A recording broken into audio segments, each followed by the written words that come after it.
Gracias, Elisa, una vez más. La música es una inspiración que se eleva al trono de la gracia, ¿verdad? Amén. Y es en sí un mensaje, hermanos. Allí está encerrado el hermoso mensaje del Evangelio. Hermoso. Gracias. Bueno, hermanos, buenos días. Feliz sábado a cada uno de ustedes. Quiero comenzar abriendo la escritura, y no lo tienen que buscar ustedes, yo voy a leer. Nada más síganme con atentos con su oído.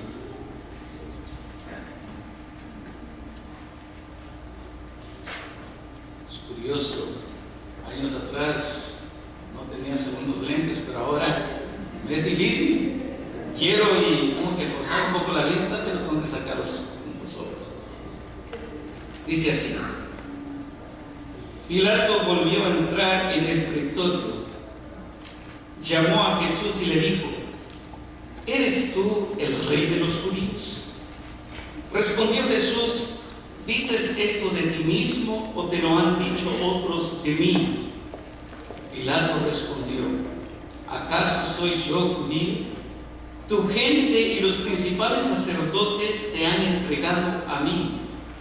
¿Qué has hecho? Respondió Jesús: mi reino no es de este mundo. Si mi reino fuera de este mundo, mis servidores hubieran peleado para que yo no fuera entregado a los judíos. Pero mi reino no es de aquí. Entonces Pilato le dijo: luego, ¿tú eres rey? Respondió Jesús: tú lo has dicho, yo soy rey. Para esto he nacido, para esto he venido al mundo, para dar testimonio de la verdad. Y todo el que es de la verdad oye mi voz. Y todo el que es de la verdad oye mi voz. Entonces Pilato le preguntó: ¿qué cosa es la verdad? Dicho esto, salió otra vez a los judíos y les dijo: no hallo ningún delito en él.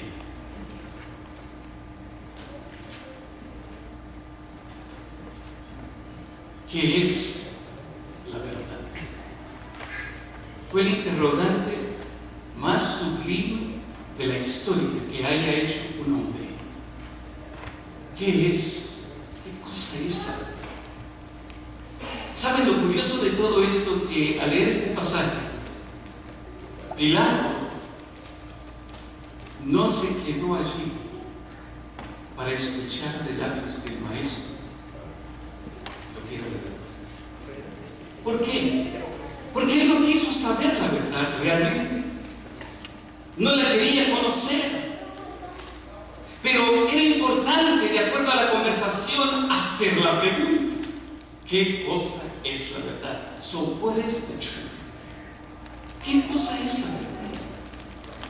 Inmediatamente dice la Escritura que al hacer la pregunta salió y se fue.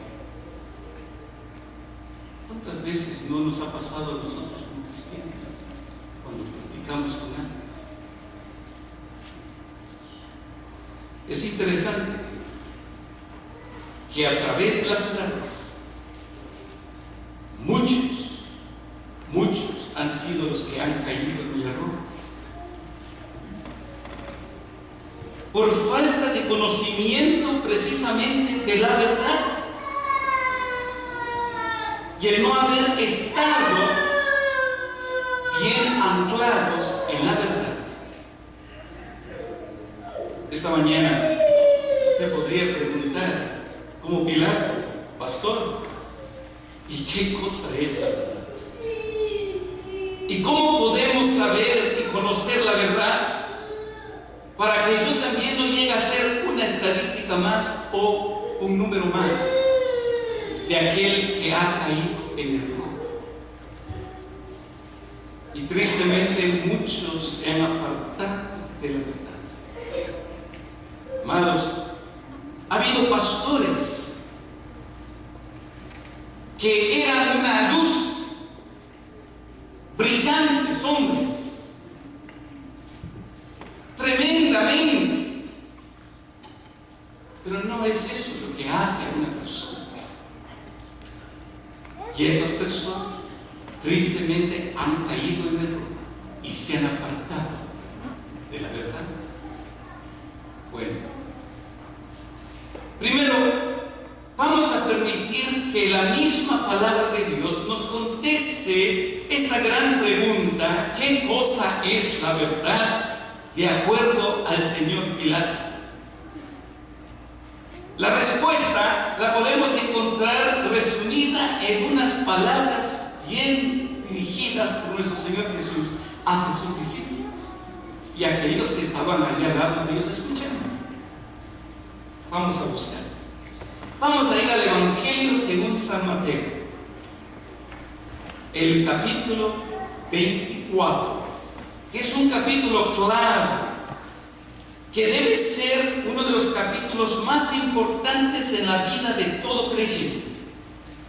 Capítulo 24 del Evangelio de San Mateo.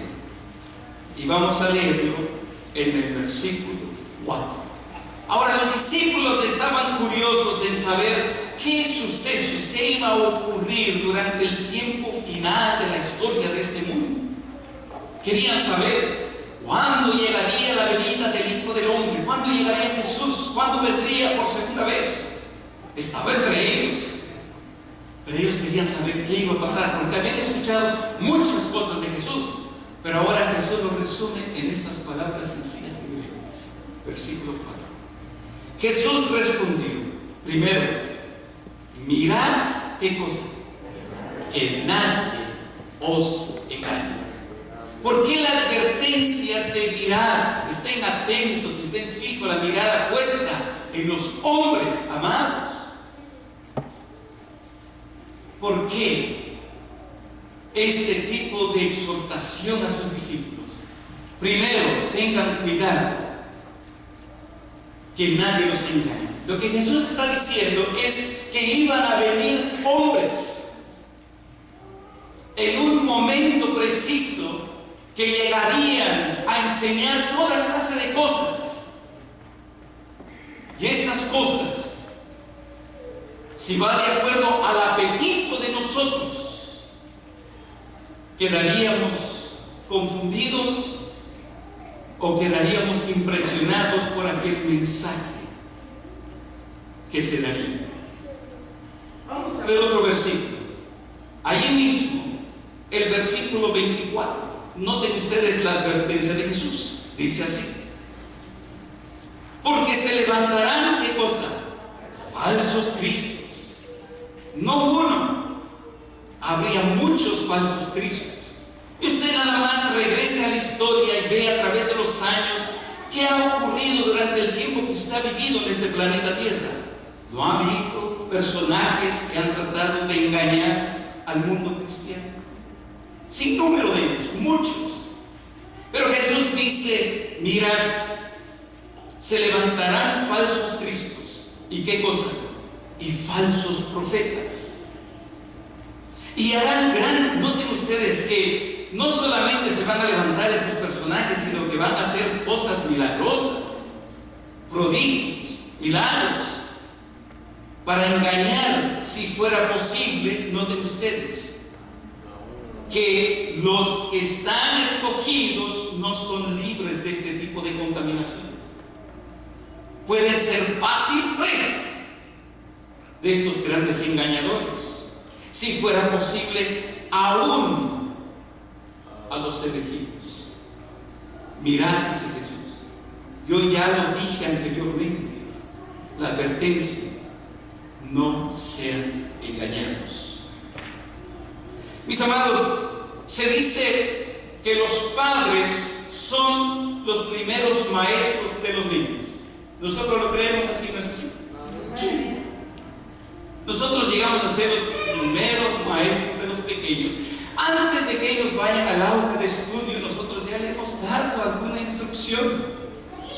Quizá de labios de los papás les enseñamos el abecedario, les enseñamos los números del 1 al 10. Ya el niño está listo para entrar al preso. Yo me recuerdo con mis dos pequeños, cuando íbamos en el auto, yo les iba cantando A, B, C, D, E, F, G. Y Ryan y Jason se me quedaban mirando atentos por el espejo del profesor. Yo veía como que querían, pero todavía no querían soltar la lengua. Y yo seguía cantando. Finalmente escucharon que había una vocecita que decía, y comenzaba a cantar. Y es la forma como ellos aprendieron el abecedario. ABC, el cantino, que nosotros bien conocemos. Entonces, yo pregunto, ¿qué es lo primero que hace un maestro o una maestra en el aula de estudio? ¿Qué es lo primero? ¿Qué es lo que hace en esa aula de estudio, mis hermanos? Todos sabemos que el trabajo principal de la maestra o maestro es enseñar. Por eso, hermanos, nosotros mandamos a nuestros hijos a la escuela, porque allí están las personas que han estudiado, se han preparado para enseñar de una forma correcta a los niños. Noten ustedes, correcta. Quiere decir que puede haber una forma incorrecta de enseñar. Sí. El doctor Bruce Wilkinson dice lo siguiente, que si el alumno no está aprendiendo o no ha aprendido, es porque el maestro no está enseñando. Ay, cuando lo leí en la alumna dije, oh, bueno. Si el alumno no está aprendiendo o no ha aprendido, es porque el maestro falló, no ha enseñado.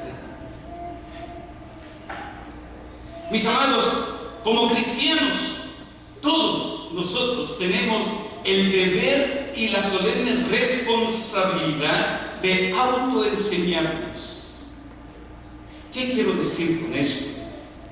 El aprendizaje es sumamente importante en la vida de todo ser humano.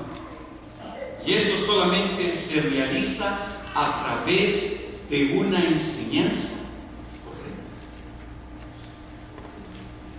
Nosotros nos preguntamos, ¿por qué los niños es tan fácil aprender las cosas malas y negativas?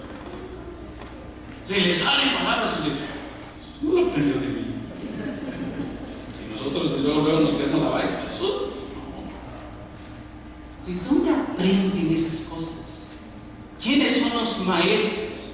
Con una sola vez que un niño, un jovencito, escucha una palabra, se le grabó. Por eso es importante, amados, que nosotros tengamos mucho cuidado en el asunto del aprendizaje. Lo que se aprende. Y está íntimamente relacionado con la enseñanza. No puede separar el uno del otro. En la vida, y todos nosotros lo sabemos, que los fracasos llegarán a ser nuestros mejores maestros, ¿no es así? Sí, aprendemos de nuestros errores. Pero escuchen, mis amados, ninguno necesita fracasar realmente para aprender. No hay necesidad de fracasar en la vida. Es por esa razón que Jesús nos ha dejado advertencia tras advertencia. Miren, tengan cuidado, que nadie los engañe. Que nadie. Amados, la lectura de esta mañana la encontramos en la segunda carta del apóstol Pablo a Timoteo, el capítulo 4, el versículo 1 al 5. Y lo voy a leer, los primeros dos versículos, y luego nos concentramos del 3 en adelante. Ante Dios y el Señor Jesucristo, que ha de juzgar a vivos, ¿y a quiénes? Y a muertos. Dios va a juzgar a todos parejo. No hay excepción de personas. Cuando Él se manifieste, se está refiriendo a su segunda venida aquí en la tierra y en su reino. Dice a Timoteo, el pastor Pablo, te encargo lo siguiente.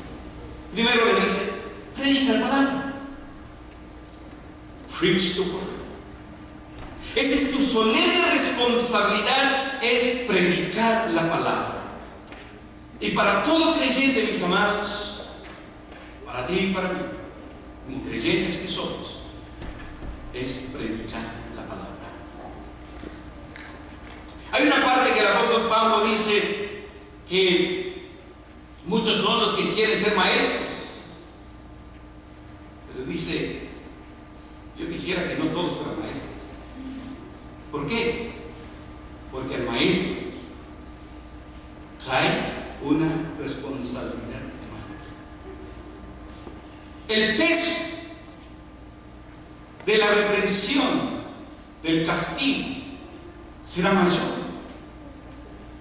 porque conoce, porque sabe. Mis amados, dice el apóstol Pablo: predica la palabra, insta a tiempo y destiempo. A tiempo, y también cuando no es necesario, tienes que hacer todavía. Dice: convence, reprende, anima con toda paciencia y con toda doctrina. El pastor Pablo le encomienda a este joven pastor que recién está comenzando su ministerio que no descuide su responsabilidad como ministro, que se dedique a la instrucción de la iglesia, es decir, la enseñanza. Y eso quiere decir la palabra doctrina. Cuando la palabra doctrina parece estar refiriendo a enseñanza, a instrucción, enseña de una forma cabal, correcta. Y esta tarea, mis amados, para todo ministro es una tarea demandante, porque uno tiene que primero pasar tiempo estudiando, tiene que hacer su tarea y requiere de muchas horas, preparación. Pablo le exige y le demanda al joven pastor que haga esta parte y le da una serie de verbos. Los verbos son los que acabamos de leer: insta a tiempo y fuera de tiempo, convence, reprende, anima con paciencia y con doctrina. Está hablando el apóstol Pablo acerca de ser constante, no de vez en cuando, sino que siempre. La palabra redarguir, recuerden ustedes que Jesús habló del Espíritu Santo, dijo: cuando el Espíritu de verdad venga, ¿qué va a hacer? Una de las cosas que va a hacer el Espíritu de Dios es redarguir. ¿Qué quiere decir redarguir? ¿Es convencimiento? ¿Saben qué quiere decir redarguir? En sí la palabra está hablando de censura, está hablando de disciplina. ¿Cuántos de nosotros, algunos más que otros, pero de vez en cuando necesitamos un poquito de censura, disciplina? Por eso, estaba pequeño, le decía a mi hijo así, le enseñaba así: disciplina. A veces no es necesario, ¿verdad que no? Pero hermanos, el Espíritu de Dios, Jesús dijo: cuando venga el Espíritu de verdad, Él va a ¿qué? A redarguir. Quiere decir disciplinar, censurar. Pero ¿quién no la Biblia dice, pastor, que Dios es amor? Pero es con amor que lo va a disciplinar. Lo va a censurar, pero con cariño. Hijo mío. Por eso cuando nosotros leemos, no sé cuántos han leído el libro de Proverbios, pero qué hermoso es ese libro. Amados, cuando dice el sabio: hijo mío, no ignores, no rechaces la disciplina de quién? El Padre. El Padre, ¿qué tiene que hacer? Madrugar. No se vaya a levantar a las 3 de la mañana y levántese todos a latigazos. No, hermano, eso no está refiriendo. ¿A qué se está refiriendo? Que cuando es necesario disciplina, cuando es necesario censurar, se tiene que hacer al tiempo correcto y con amor. Eso es lo que el Espíritu de Dios, de acuerdo a Jesús, por labios de Jesús, vino acá a la tierra para redarguir. Dice el apóstol Pablo a Timoteo: reprende, ¿Qué quiere decir reprender, amados? Quiere decir que cuando nuestros hijos hacen algo que usted no aprueba, usted está desaprobando una acción que se ha hecho, ¿no es así? Igual entre hermanos. Si es necesario reprender a alguien es porque usted no está de acuerdo con esa acción que hizo aquella persona, y es su solemne responsabilidad y deber de ir y hablar con esa persona. Animar. Ahora, cuando escuchamos la palabra animar, este verbo da una connotación más positiva, ¿verdad? Come on, you can do it. Pero no, sino que lo que quiere decir es exhortar. Igual como la palabra de redarguir, disciplina, es exhortar, ir a la persona y hablar con cariño, decir las cosas. Pero también algo que muchos carecemos, lo que Pablo le dice a Timoteo es: haz todo esto con mucha paciencia. Enseña siempre la verdad. Amados, es a través de la enseñanza que se constituye el fundamento y la trama de una genuina experiencia religiosa espiritual. ¿Qué quiero decir con esto, mis amados? Miren, hay un versículo en Job, capítulo 8, versículo 14, que Job presenta el caso de la araña. ¿Cuántos de ustedes, yo sé que a algunas damas no les gusta que les hable ni siquiera de las arañas, y menos mostrarle una, pero ¿cuántos de ustedes han sido curiosos para observar a una araña? ¿Han observado las arañas? Algunos que han observado, la mayoría no. Hermanos, es algo fascinante usted poder ver a una araña, la araña, la forma laboriosa y cuidadosa, tan disciplinada como trabaja construyendo su palacio. Está tejiendo, literalmente tejiendo su tela para hacer su enorme palacio. Y a nosotros no nos gusta porque cuando se nos pega y queremos inmediatamente quitarnos esa tela de araña, es pegajosa, ¿cierto? Se pega a nosotros. Ahora, hermanos, pero miren lo curioso de todo esto. Cuando la araña ha terminado de criar su palacio, que es su tela, allí va a vivir, ese es su palacio de ella. Cuando llueve, hay algo curioso que sucede. Algunas de las gotas de la lluvia quedan en la tela de araña. Y si usted la observa cuidadosamente, ahora le estoy diciendo esto para que la próxima vez no nada más vayan y quiten las telarañas de su casa. Pues espero que no haya telaraña en su casa, pero si lo hay, hermano, obsérvenla. Cuando se moja, lo que hace, crea algo como si fueran pequeños diamantes en cada esquina de la tela de esa araña. Después de una lluvia, para esa araña es su palacio. Ahí se mueve, allá arriba. Mis amados, tramar es como tejer. ¿Quieres tú tener una experiencia religiosa exquisita, significativa, que tenga sentido en tu vida? Tú eres el arquitecto de tu vida. Dios te ha dado la vida, pero tú lo diseñas. Como la araña está criando su tela, que será su palacio, así tú tienes que ser un weaver en inglés se llama. Spider es el weaver, alguien que teje y hace su tela, y para ella es lo máximo que existe. Y no hay otra cosa mejor que su tela. Allá viva, ella se mueve. La enseñanza llegará a constituir el fundamento de esa vida religiosa tuya.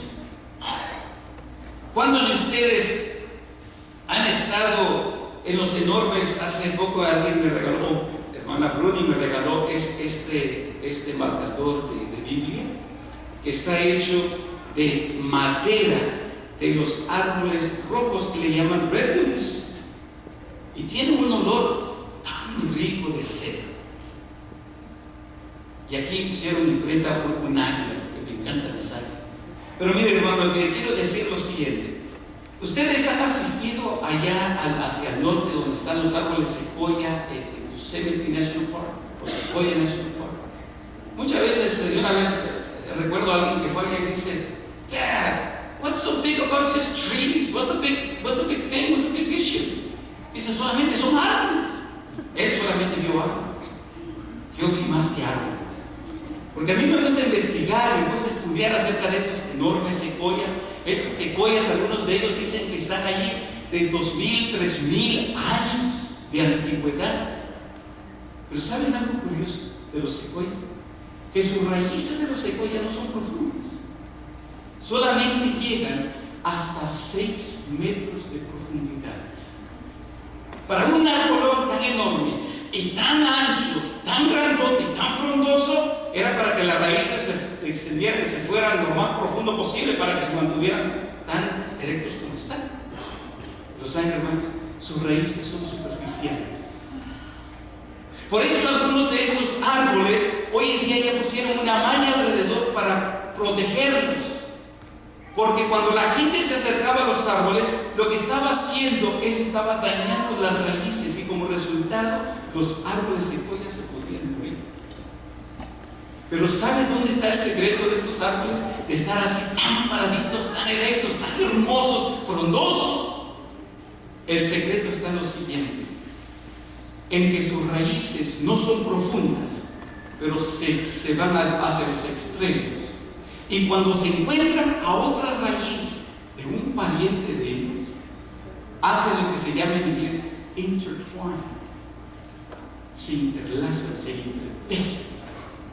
Y eso hace que sus raíces sean todavía más fuertes y haya más estabilidad.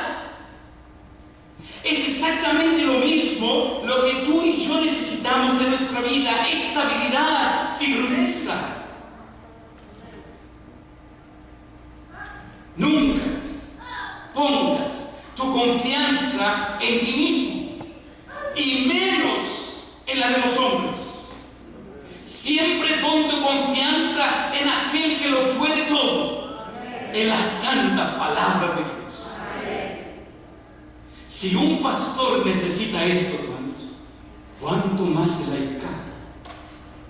Necesitamos empaparnos diariamente de la palabra de Dios, que es el fundamento de lo que tú llegarás a creer. Miren, hermanos, hay un libro. Yo tengo algunos ejemplares, porque le conseguí una copia a mi esposa, y trato de que haya más de un libro en algunos casos. Pero este librito lo compré hace años cuando salió.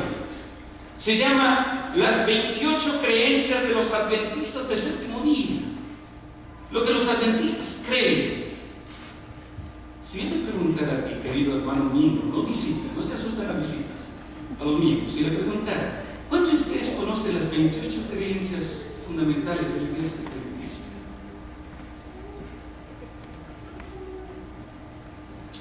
Saben, hermanos, que muchas veces nosotros no sabemos, porque no leemos, no estudiamos. Y cuando llega por ahí un vientito de doctrina extraña, nos alborotamos. Y por esa razón, en algunos que dicen: no predican la verdad, me pregunto, ¿tendrán razón? Que llegamos tú y yo como la lavadora, wishy-washy, para acá, para allá, estamos así. Viene un vientecito, nos lleva para acá, el otro nos lleva para allá, y luego para acá, y para allá, para allá.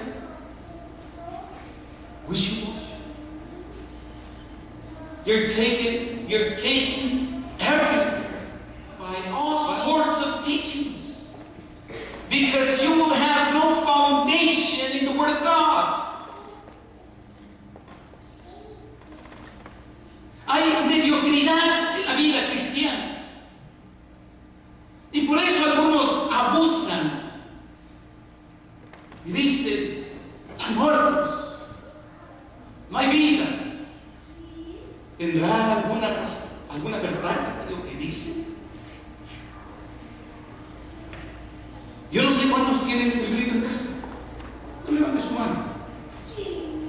Pero si no lo tienes, querido hermano, es necesario que lo compres. Y no para que lo pongas en tu biblioteca. Tómalo los viernes de noche y con tu familia lee 2 páginas. Y otras 2 al siguiente viernes. Y otras 2. Familiarízate con las creencias fundamentales de la iglesia adventista. Que cuando alguien venga a decirte algo, tú dices: no, no es así. La iglesia no enseña así, enseña así. Oh, cuidado con estos adventistas de perros. Son cosas serias. Porque conoces. Tu vida está bien puesta en la roca, que es Jesús. Hay firmeza en tu vida. No eres llevado por toda clase de viento de doctrina. No eres un niño fluctuante. Un niño fluctuante es que a los niños dices: ven para acá, y lo llevas para acá, y ven para acá, y el niño nomás te sigue. You're not like that. You say: no, I cannot go there. Why? Because this is what I believe. This is the truth. And the truth can only be found in Jesus Christ. La verdad solamente puede ser encontrada en la preciosa persona de Jesucristo. Mis amados, la iglesia adventista del séptimo día nació como resultado de un estudio diligente y cuidadoso de las Sagradas Escrituras. Las doctrinas constituyen, o las creencias constituyen, los hechos en cuanto a Dios y en cuanto a su voluntad. Salvific acts, sus actos salvíficos. What He's done for you, what He's done for me. ¿Qué ha hecho Dios por ti? ¿Qué ha hecho Dios por mí?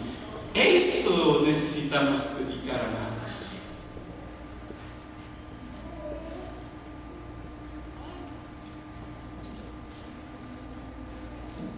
Queremos combatir el error.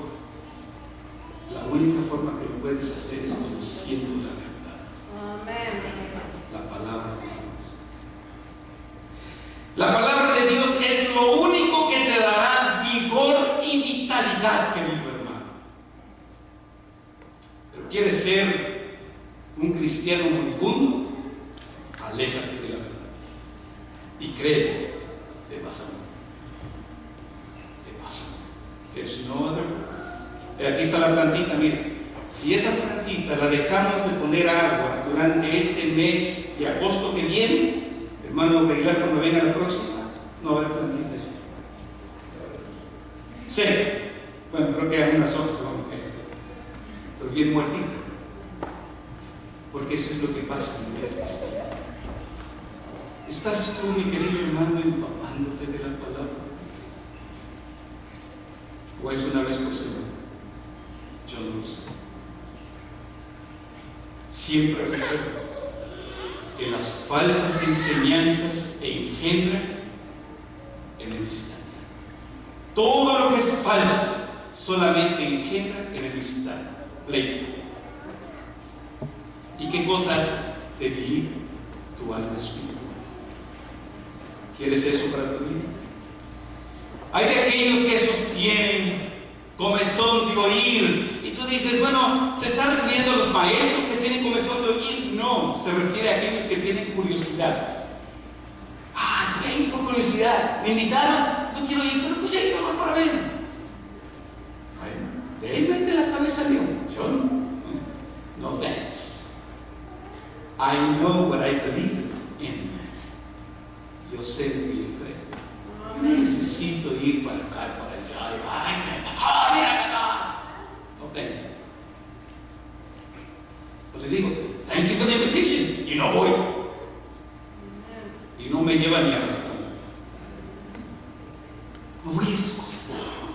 que no tiene sentido. Mejor me pongo a leer en mi casita y aprendo más. Es de aquellos que tienen interés en saber ciertas cosas, que les llama la curiosidad y de ahí sacan, wow, algo grandote. No seas así. Not speculate. The word of God. Se apartarán. La semana pasada hablamos de la palabra apostatar. Aquellos que voluntariamente, mis amados, están colocando sus vidas en peligro, donde están ya colocando su vida en su propio destino. Su destino es un destino que los lleva al hombre. Dios no fuerza la voluntad de ningún ser humano. Todo es voluntario. Todos tenemos lo que se llama en el cristianismo el libre albedrío. You choose, tú eliges. Yo creo que cuando niños, como padres, nosotros, en lugar de decirle al niño, esta es la ropa que te vas a poner hoy, no, pero no me gusta, ya, ¿cómo vas a poner porque yo mando? Autocrático. Pero ¿qué si le pone 2 camisas diferentes, 2 pantalones o 3 camisas, 2 pantalones y le dice, escoge el que tú quieres? Bueno, ¿quién ganó? Usted. No, pero él ganó porque se puso lo que hizo. Porque usted le puso 2 opciones o 3 adecuadas. Por eso es que usted está escogiendo. Le pone 2 o 3. ¿Quién ganó? Usted. Dios nos deja su palabra. Tú tienes que decidir qué es lo que tú quieres. Querido hermano, querida vecina, Dios nos ha dejado una guía. Nos ha dejado un dictado. Aquí está. Tú tienes el privilegio de abrir sus páginas y leer en este libro sagrado la voluntad de Dios para ti. Yo cuando abro este libro santo por la mañana, le digo, Señor, habla mis oídos. Quiero escuchar tu voz. Dime lo que hoy quieres que yo haga. Cuando la termino de leer, quedo tan satisfecho, digo, praise God. Alabado sea. Querido hermano, ¿no quieres tú eso mismo para tu vida? Yo te digo una cosa, no hay mejor cosa que recibir la instrucción directamente de Dios. Porque Él sabe lo que es bueno para tu vida. Él nunca te va a llevar por un camino de error, porque Él siempre te va a guiar a la verdad.